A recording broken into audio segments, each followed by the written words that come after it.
기독교는 영원한 안식과 기쁨을 찾는 미래지향적인 종교입니다.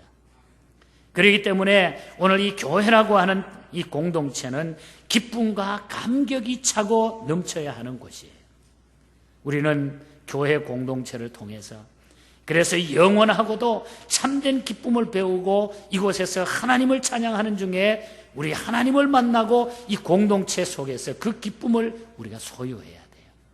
누구도 가질 수 없는 것이기 때문에. 우리가 초대교회를 보면요, 초대교회 교인들이 바깥에 나가면은 그 환경이 좋지, 오늘 우리가 사는 이 환경보다 훨씬 어려웠습니다. 어떤 데는 교회 가는 것 때문에, 예수 믿는 것 때문에 직장이 그냥 잘리는 거예요. 또한 어떤 사람은 감옥에 갇히는 이런 일까지 벌어졌습니다. 그런데도 불구하고 교회에 모여가지고 교회 공동체 속에는 왜 그래 기쁜지, 거기에서 찬송하고 기도하고 하나님을 찬양했을 때에 감격적인 기쁨이 솟아났고 그 기쁨을 견디지 못해서 이분들은 가지고 밖으로 나가는 거예요. 복음을 전하게 되고 그 기쁨을 통해서 사회를 변화시키고, 조그만 영향 같았지만은 그들이 가지고 있었던 그 폭발적인 그 기쁨을 통해서 많은 교회들이 세워지면서 세계 곳곳에 주의 복음이 증거되기 시작을 하게 된 겁니다. 오늘 이 교회 공동체는 바로 기쁨의 공동체입니다. 하나님께서 주시는 기쁨의 공동체예요. 우리 예언교회가 이 마지막 시대에 이런 공동체로서 기쁨이 충만하고 그 감격을 가지고 주의 복음을 끝까지 증거해 나가는 이런 교회가 되기를 축복합니다. 여러분, 가끔 총회나 노회의를 하다가 보면은 수많은 회의에 참석하거나 주재해야 될 때가 있어요. 회의일이. 교회 경우도 예외가 아니죠. 늘 우리가 둘러 앉아가지고 차를 마시고 음식을 먹으면서 속상하거나 기분 나쁜 일이 생기지 않습니다. 대개는 보면은 교회도 회의를 하다가 속상하고 기분 상할 때가 생기는 겁니다. 저는 그런 면에서 제가 이 예언교회를 개척하면서 처음 시작하면서도 이런 얘기를 한두 번 드렸습니다만, 저는 그런 면에서 아주 사무적이고 공식적인 회의를 별로 좋아하지 않는 편이에요. 제가 지금 우리 교단의 한인총회 총회장을 맡고 있지만은 제가 그 회의하는 거나 이런 부분들을 될 수 있으면 그냥 피해가기를 저는 원해요. 그 대신 그 시간에 다른 거 하자 이 말이에요. 그리고 제가 가지고 있는 개인적인 철학이 하나 있습니다. 그것은 회의는 짧게, 일은 많이. 일은 많이. 우리가 자칫 잘못하면은 일하는 데 쏟아야 할 정력과 시간을 회의하는 데 다 소모해버릴 때가 있습니다. 솔직하게 말하면은 우리가 기도하고 전도하고 선교하는 시간보다 회의 시간이 길면 안 됩니다. 기도 안 하고 전도 안 하고 선교 안 하고 교회 봉사 안 하고 회의만 하려 한다고 하면 그것은 봉사의 본질을 우리가 잃어버린 것이죠. 제가 3주 전에, 좀 부끄러운 우리 교단의 교회 얘기입니다만, 옥스날드에 우리 교단 교회 하나가 있는데 교회가 너무너무 힘들어요. 뭐 교인들도 한 10명, 한 10명 정도 모이는 교회인데 계속 오랫동안 이 싸움을 하기 때문에 우리 노회에서 저를 특별위원장으로 뽑아가지고 거기 가서 그 교회에 좀 화해도 붙이고 문제를 좀 해결해 달라고 정권을 맡겨줘가지고 목사님 몇 분들을 함께 동석해가지고 3주 전에 우리 교회 예배를 마치고 오후 3시에 그 목사님들하고 옥수날까지 거의 1시간 반 걸리니까 올라가 3시 반에 가가지고요, 새벽 2시에 내려왔어요. 새벽 2시. 회의를 하는데 한 사람도 양보하는 사람이 없어요. 다 들어보면 다 옳은 것 같고. 그래서 정말 그 마음이, 돈, 교회 안에 건축헌금 조금 모아놓은 것 때문에 돈 때문에 싸우면 서로 네 거다 내 거다, 그걸 그냥 빼가지고 개인적으로 그냥 자기 통장에 집어넣는 사람도 있고. 우리가 교회 안에서 이런 어떤 회의를 통해서 이런 거 하다가 보면요, 우리가 다른 거 중요한 것을 다 놓쳐버려요. 기쁨이 없는 거예요. 교회가 기쁨을 잊어버리면 아무것도 못하는 거예요. 저는 솔직히 회의하다가 속상해 교회 봉사 멀어진다든지 목회에 지장이 생기는 것을 원치 않습니다. 앞으로 우리 예언 장로교회는 모든 부서는 회의는 짧게, 일은 많이. 그래서 하나님 앞에 영광 돌릴 때에 그 안에서 우리가 기쁨과 즐거움을 우리가 받을 수 있는 것입니다. 오늘 본문에서 주님은 세 가지를 교훈해 주고 있습니다. 정말 우리가 기쁘게 사는 방법 세 가지를 교훈하는데, 첫째로는 근심이 도리어 기쁨이 되리라. 근심하는 것이 도리어 그것이 기쁨으로 변하게 된다, 이렇게 말씀하고 있습니다. 20절을 보면 너희는 곡하고 애통하리니 세상이 기뻐하리라. 너희는 근심하겠으나 너희 근심이 도리어 기쁨이 되리라. 이 말씀은 예수님의 십자가와 부활을 예고하신 그런 말씀입니다. 예수님이 십자가에 처형되고 나면은 그를 처형한 사람들은 쾌재를 부르고 승리감에 차게 될 것이고, 제자들은 그래서 슬퍼하고 애통하게 될 것이다, 그런 얘기죠. 그러나 그것은 잠깐뿐, 그 근심이 조금 있다가 보면은 기쁨이 된다고 하는 것. 이유는 부활의 승리 때문이다. 그러니까 우리가 예수 믿는 것, 우리 하나님의 사람, 하나님의 성도들은 그 근심이 변하여 기쁨이 된다고 하는 것. 근심은 잠깐입니다. 그래서 우리는 그 기쁨, 이 부활의 승리 때문에 우리에게 기쁨이 충만하게 된다. 여러분, 이 기쁨을 엔조이 하시기를 바랍니다. 이 기쁨을 소유하고 사시길 바랍니다. 누가 뭐래도 이 기쁨은 아무도 못 가져가요. 주님 앞에 내가 얻은 기쁨이기 때문에. 그래서 너희는 너희의 근심이 도리어 기쁨이 되리라, 그렇게 말씀하고 있습니다. 이 말씀은 곧 기독교인의 삶의 내용이기도 합니다. 근심이 기쁨이 되는 것이 기독교인이에요. 그러나 세상은 기쁨이 근심이 되는 거예요. 기뻐하다가 도로 그것이 나중에는 근심으로 변한다는 얘기죠. 세월이 지나고 시간이 갈수록 기뻤던 삶이 권태로워지고 시들시들해집니다. 행복했던 조건들이 낙엽처럼 떨어지는가 하며 삶의 해이가 점점점 거기에 들어오기 시작하죠. 그리고 점차 인생살이가 근심 덩어리로 변해가는 것입니다. 그러나 신앙의 단계는 그 반대죠. 안개처럼 희미하고 무의미하던 삶의 방향과 가치가 확실해 보입니다. 처음에 예수 믿고 나면 아무것도 모르는데 그저 교회 따라가고 예배드리고 뭐 아무것도 보이지 않는 희미하게 뭔지 모르는데도 불구하고 예배드리고 신앙생활 하다가 보니까 내 안에 있는 문제들이, 근심 걱정들이, 이 모든 문제들이 그냥 환하게 해결되기 시작하는 거예요. 이게 우리가 예수 믿는 사람들의 삶이에요. 아마 이 자리에 그런 경험을 하신 분들이 꽤 있을 것입니다. 왜 사는가, 왜 일하는가 이유가 분명해지게 됩니다. 갈수록 권태와 우수가 변해가지고 그것이 기쁨으로 희열로 변하게 됩니다. 한마디로 살맛이 나고 일할 용기가 생기기 시작하는 거예요. 그 믿음을, 그것을 우리가 체험하게 되면 근심이 도리어 기쁨이 되는 세계가 그리스도인의 세계인 것입니다. 기쁘고 행복했던 삶이 점점 근심과 불행으로 바꾸고 있다고 하면은 위기의식을 느끼는 사람들의 삶은, 그렇게 생각하고 사는 사람은 늘 불안하고 초조해. 삶의 활력이 없을 것입니다. 그러나 근심과 걱정이 반드시 기쁨으로 변한다는 확신이 있는 사람은 눈빛과 걸음이, 그리고 삶의 태도가 달라지고 박력이 넘치고 힘이 쏟게 돼 있어요. 바로 그것이 믿음의 힘인 것입니다. 그래서 낙심할 필요가 있어요. 우리의 근심이 도리어 기쁨이 되는 것이 우리가 믿는 하나님의 백성들의 삶이기 때문에.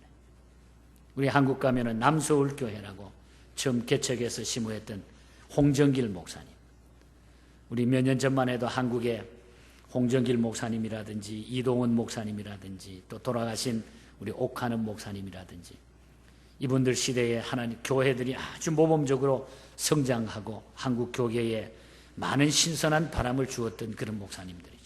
이 홍정길 목사님이 교회를 개척해가지고 섬길 때 남서울 교회에 정봉석 장로님이라는 분이 계셨습니다. 이 장로님은 전라도 저 시골에서 올라와가지고 자수성가해가지고 서울에서 고생을 해가지고 조그만 회사를 일구고 그렇게 해가지고 돈을 벌기 시작하고 잘 나갔죠. 그러다가 교회 장로님이 됐는데 그 가지고 있던 그 조그만 회사가 다 불이 나가지고 옆에 자기 집주인 집까지 다 타버린 거예요. 그러니까 교회 안에서는 교인들이 야, 장로가 무슨 잘못을 해가지고 저렇게 저주를 받았냐. 막 주변에 눈총이 따가워 견딜 수가 없더래. 본인은 그래도 하나님 뜻이 있겠지. 뭐 하나님께서 주셨다가 뺏어가는 거 또 무슨 이유가 있겠지. 욥을 생각하면서 이 장로님이 견딜 수가 있었는데 막 교인들이 그렇게 눈치로 바라보는데 견딜 수가 없더래요. 그래가지고 그냥 아무것도 없이 맨몸으로 그냥 수요일 날인데 그냥 기도원으로 산에 올라가가지고 기도해야 되겠다고 올라갔습니다. 근데 올라가다가 수요일 저녁인데 시골에 기도원을 가는 길에 가다 보니까 조그만 동네에 예배당이 하나 있어서 찬송 소리가 들려서 거기에서 예배 드리고 간다고 들렸습니다. 마치 그 시골 교회가 다 쓰러져 가는데 자, 이제 우리 교회를 어떻게 건축해야 되냐 하면서 건축 헌금을 하고 교인들이 막 기도 제목을 놓고 막 통성 기도하는데 거기에 같이 예배를 드리다가 주머니를 이렇게 보니까 돈도 가지고 온 게 없고 몇만 원 있는 걸 다 털어가지고 거기다 헌금하고 이 장로님이 기도원 올라가서 기도하는 거예요. 하나님 어떻게 나에게 이런 어려움을 주셨는지요. 내 물질적인 것 가져간 것 다 저는 이해하지만 제가 혹 그 교인들이 나를 하나님의 영광 가리우는 사람으로 볼까 봐 그게 제일 두렵습니다. 하나님 무슨 일인지 나는 이유를 모르겠습니다. 그런데 하나님께서 이 장로님에게 은혜를 주시는데 그 모든 것을 다 회복했어요. 그래서 우리나라의 천마하학이라고 하는 아주 훌륭한 기업을 이 장로님이 만들게 되는 겁니다. 하나님이 전화위복으로 삼아주시고 엄청난 복을 주시고 그 남서울교회가 건축하고 하는 모든 일에 여러 가지 일들을 이분이 감당하는 아주 모범적인 우리 한국교회의 훌륭한 장로님으로 세워주셨죠. 여러분 우리 기독교는 근심이 변하여 기쁨이 되는 것입니다. 우리가 아무리 어렵고 힘든 일이 우리에게 있어도 우리가 예수 믿는 사람, 하나님의 자녀들에게는 이것을 통해서 부활하신 주님의 승리를 분명히 보여주시고 그것을 통해서 하나님 영광 받기를 원하시는 것입니다. 여러분 혹 미국에 살면서 여러분 힘든 일이 있습니까? 근심스럽고 걱정되는 일이 있습니까? 용기를 내십시오. 하나님의 약속이 이루어지는 것입니다. 희망을 가지십시오. 여러분 낙심하지 마십시오. 근심이 변하여 도리어 기쁨이 될 것이기 때문에 이 믿음을 가지고 우리 하나님 앞에 기대를 하며 살아가는 멋있는 그리스도인이 되기를 축복합니다. 여러분 두 번째는 그 기쁨은 빼앗을 자가 없다고 그랬어요. 그 기쁨을 누구도 못 빼앗는다고 그랬어요. 22절을 보면 지금은 너희가 근심하나 내가 다시 너희를 보내리니 너희 마음이 기쁠 것이요 너희 기쁨을 빼앗을 자가 없느니라. 못 뺏어간다는 얘기예요. 바닷가나 강가 혹은 산기슭에 뒹구는 돌멩이지만은요 기묘한 무늬나 생김새 때문에 수집가의 눈에 띄어 작품이 되면은 전문가의 눈에 띄게 되면은 그 값은 부르는 게 값이 돼요.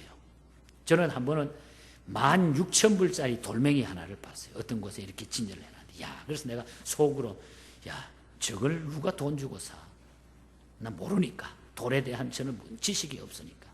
그런데 그 값이 엄청나게 나가네. 뭐 몇백 불, 몇만 불까지 쭉 돌멩이 하나가 값이. 그런 것이 있지 않습니까, 여러분? 우리 생각에는 전혀 가치가 안 나는데 보면은 엄청난 가치 있는 이런 물건들이 세상에 존재하죠. 그러나 그 돌멩이보다 더 비싼 돌은 금강석입니다. 금강석. 그 돌은 아주 독특한 광채를 가지기 때문에 보석으로 높은 가치를 가지고 있죠. 또한 강도 때문에 공업용으로 널리 사용이 되죠. 아프리카 지역에서 많이 금강석이 지금 발견이 되고 있고 캐지고 있습니다. 이 금강석은 쉽게 마모되거나 부러지지 않는 거예요. 그러니까 아주 완벽한 보석이다 이렇게 말할 수 있는 것이 금강석이죠. 쉽게 부러지고 깨지고 도둑맞는 행복이나 기쁨은 참된 것이 못 돼요. 저는 우리의 믿음의 금강석을 가져야 되겠다 그런 생각을 해봅니다. 우리가 일반적으로 행복의 조건이라고 하는 것을 우리가 한번 생각을 해보면 그것은 우리가 세상에서 혹은 돈이라든지 명예라든지 권력이라든지 건강 등을 우리는 굉장한 행복으로 우리가 꼽을 수 있겠죠. 세상적으로. 그런데 그런 것들은 금강석만도 못해요. 왜? 그것이 다 변하기 때문에, 없어질 수 있기 때문에. 앞에서도 말씀드렸습니다마는 우리 친구 가운데 저는 두 사람 세상이 떠나는데, 제가 같이 미국 와서 신학교 공부하고 음악 공부도 같이 했던 그 목사님은 추수감사절 예배 드리다가 찬양대 지휘하고 내려와가지고 쓰러져서 그 다음 수요일날 돌아가셨어요. 또 어떤 친구 목사님은 열심히 저처럼 운동도 하고 아주 건강했어요. 훨씬 저보다도 건강했어요. 그러던 친구가 쓰러져가지고 그 사모님의 신장도 의식하고 이렇게 하더니 세상을 떠났어요. 오늘 이 세상의 것은 제가 그걸 바라보면서 체격 조건, 건강 조건, 이 세상의 그 어떤 것도 이 세상에는 완벽할 수가 없는 거예요. 나만 할 수가 없는 거예요. 다 변하는 거예요. 다 빼앗기는 거예요.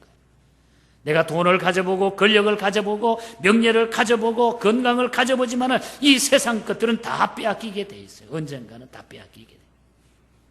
우리가 이 땅 위에서 생명 다하고 나면은 아무것도 그걸 내가 가지고 갈 수가 없다고 하는 거. 이 문제에 대해서 거부하는 사람은 아무도 없을 거예요.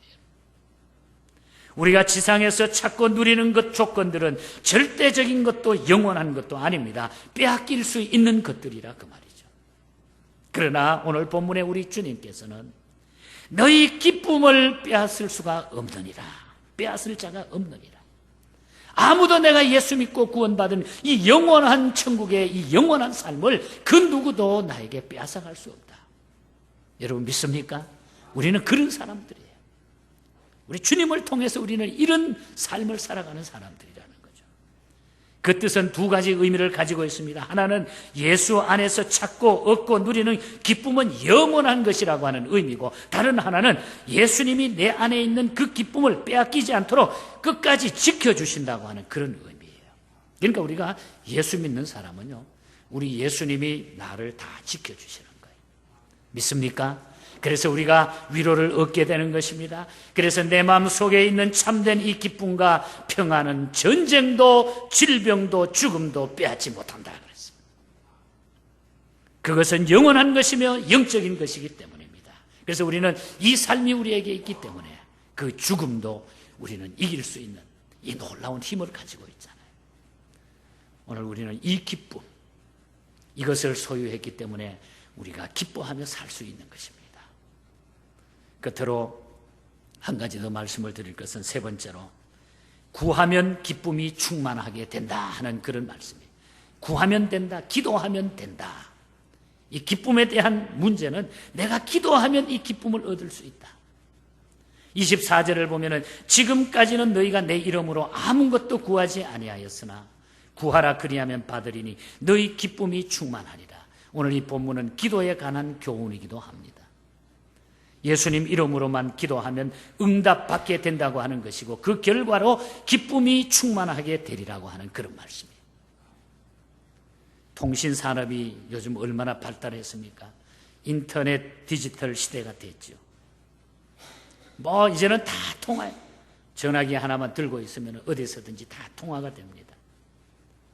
우리에겐 하나님과 직통이 가능한 기도라고 하는 전화기를 우리가 다 가지고 있습니다.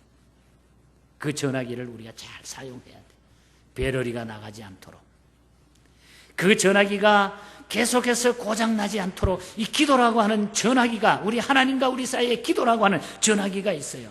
휴대폰 난청을 해결하기 위해 가지고 요즘은 디지털 방식으로 해가지고 개발돼 가지고 어떤 곳에서든지 통화가 가능하도록 막 이 통화에 신경을 많이 쓰잖아요.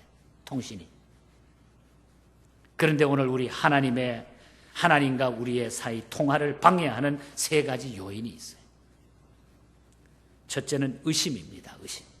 우리가 전화기를 가지고 있지만은, 기도라고 하는 전화기를 가지고 있지만은 의심하면은 우리가 기도 못해요. 의심하면 통화가 안 됩니다. 여러분. 우리가 의심하게 되면은 하나님과 우리의 통화가 막히게 돼 있어요. 믿고 기도해야 됩니다. 그래서 여러분, 믿음으로 하나님 앞에 기도할 수 있기를 축복합니다. 여러분. 믿고 기도하면 그대로 이루어지는 거예요. 믿음의 통화. 두 번째 방해는 미움이에요. 미움. 형제와 이웃을 미워하고 담을 쌓고 원수를 맺고 살게 되면 잡음만 윙윙윙 걸릴 뿐 통화가 안 됩니다. 여러분. 그래서 우리가 하나님 앞에는 다 미움, 부부간에 또한 멀리 있는 사람들 간에 가까이 있는 사람 간에 미움이 있으면 이걸 다 끊어버려야 돼요. 사랑해야 돼요. 미움은 하나님과 우리 사이를 통화하는데 장애물이 되기 때문에 잡음만 들리게 만드는 것입니다. 담을 헐고 기도해야 돼요. 그래서 성경에도 보면은 형제와 막힌 것이 담이 있는 건 먼저 형제와 사과하고 가서 사과하고 돌아와가지고 내 앞에 제물도 드리고 예배도 드리라고 예수님이 말씀했어요. 자, 우리 옆에 분들 보면서 사랑합니다. 우리 한번 인사하세요. 사랑합니다. 예, 사랑합니다. 예, 사랑합니다. 그 다음에 세 번째로는 죄입니다. 죄라고 하는 것이 하나님하고 우리 사이의 통화를 방해하게 돼요. 죄는 눈도 귀도 다 가려버립니다. 회개 없는 기도는 독백에 불과해요. 그냥 마음속에 죄를 가득 담겨놓고 아무리 내가 겉으로 소리 질러도 소용이 없어요. 주님이 우리에게 주시는 기쁨은 감질나는 기쁨이 아니라 차고 넘치는 기쁨인데, 그 기쁨을 소유하기 위해서는 우리가 하나님 앞에 죄를 회개해야 돼요. 내 모든 약함, 다시 말하면 교만하면 안 되는 거예요. 우리가 교만한 자는 절대로 하나님 앞에 자기 자신을 부정하지 못하죠. 회개하지 못하죠. 그래서 우리는 의심과 미움과 죄를 우리가 다 벗어버려야 돼요. 의심과 미움과 죄는 하나님과의 우리의 사이를 기쁨을 차단하는 그런 주범이 되기 때문에 이것을 우리가 다 버릴 때에 하나님의 기쁨이 우리에게 충만하게 되는 것입니다. 오늘 본문에 보면 너희 기쁨이 충만하리라 그렇게 말씀했어요. 좋은 것은 많을수록 좋지 않습니까, 여러분? 차고 넘치는 샘일수록 맑고 시원한 물이 그냥 차고 넘치죠. 펑펑펑 차고 넘칩니다. 기쁨도 차고 넘치는 기쁨이 참 기쁨인 줄 믿습니다, 여러분. 어디 가서 어떻게 그 기쁨을 찾고 만나고 얻을 수 있겠습니까? 멀리 있지 않습니다. 바로 예수 안에 있는 것입니다. 이 기쁨은 예수 안에 있어요. 내가 너에게 평안을 준다. 이 기쁨을 뺏을 자가 없다. 너희 기쁨이 충만하리라. 예수 안에 이 기쁨이 있습니다. 요한복음 15장 11절에 보면은 포도나무 비유 가운데 보면 내가 이것을 너희에게 이르면 내 기쁨이 너희 안에 있어 너희 기쁨을 충만하게 하려 함이니라 그랬어요. 충만하게. 요한복음 14장 27절에 보면은 평안을 너희에게 끼치노니 곧 나의 평안을 너희에게 주노라. 내가 너희에게 주는 것은 세상이 주는 것 같지 아니하리라. 너희는 마음에 근심도 말고 두려워하지도 말라 그랬어요. 주님이 주시는 기쁨은 놀라운 것입니다. 이 기쁨을 우리는 가지고 있습니다. 끝으로 찬송가 한 곡을 소개하고 오늘 설교를 마치려고 합니다. 474장 찬송을 보면은 이 세상에 근심된 일이 많고, 이 찬송은 미국의 캠프 집회의 음악가 헨리 길모어라고 하는 사람이 작사한 그런 찬송가입니다. 작곡은 조지 무어라고 하는 목사님이 만들었습니다. 원래 이 곡을 작사한 분은 길모어는 아일랜드 출신입니다. 16살 때 선원이 돼가지고 배를 타면서 막 이런 일 저런 일 방황하다가 고생을 엄청나게 많이 합니다. 그래서 다행히 이렇게 고생을 하다가 미국에 정착하면서 열심히 어린 시절에 고생을 하면서 공부를 해가지고 의사가 됩니다. 그래서 의사가 되고 너무너무 하나님의 은혜가 감사해가지고 교회를 설립하는 거예요. 교회를 설립하고 그 교회의 목사님을 모시고 자기 자신은 찬양으로 하나님 앞에 영광을 돌리기 시작하면서 주일학교 찬양대 지휘자로 헌신을 하기 시작합니다. 그래서 이분이 교회 음악에 6권의 복음 찬송집을 편집할 정도로 아주 훌륭한 교회 음악의 선구자가 됩니다. 이분이 474장 찬송을 만든 배경을 보면은 그가 이 땅에 살면서 그 고생을 하고 의사가 됐지만은 고생을 해보고 자기가 다 경험해봤지만은 이 세상에는 참 평안이 없고 곤고한 일이 많고 어떤 문제를 해결하기 위해 가지고 이 세상에는 그 어떤 것도 나에게 기쁨을 주지 못하고 평안을 주지 못했다고 하는 것, 이걸 고백하면서 이 찬송을 만들었어요. 1절 가사에 보면은 이 세상에 근심된 일이 많고 참 평안을 몰랐구나. 2절 가사에 보면은 이 세상에 곤고한 일이 많고 참 쉬는 날 없었구나. 3절 가사에 보면은 이 세상에 죄악된 일이 많고 참 죽을 일 쌓였구나. 평안도 없고 곤고한 일 해결할 수도 없고 죄악된 일 때문에 죽을 일밖에 없는 거구나. 평안과 소망과 기쁨이 없다고 고백을 합니다. 세상에서 절대로 그 기쁨과 평안과 소망을 얻을 수 없다고 그런 고백하면서 예수 안에서 비로소 그것이 해결이 된다고. 후렴가사에 보면은 주 예수의 구원의 은혜로다 참 기쁘고 즐겁구나. 그 은혜를 영원히 누리겠네. 곧 평안이 시리로다. 주 예수의 구원의 은혜로다. 참 기쁘고 즐겁구나. 그 은혜로 영원히, 그 은혜를 영원히 누리겠네. 곧 평안이 시리로다. 예수 안에 기쁨이 있습니다. 예수 안에 진정한 평안이 있습니다. 기뻐하며 사십시다.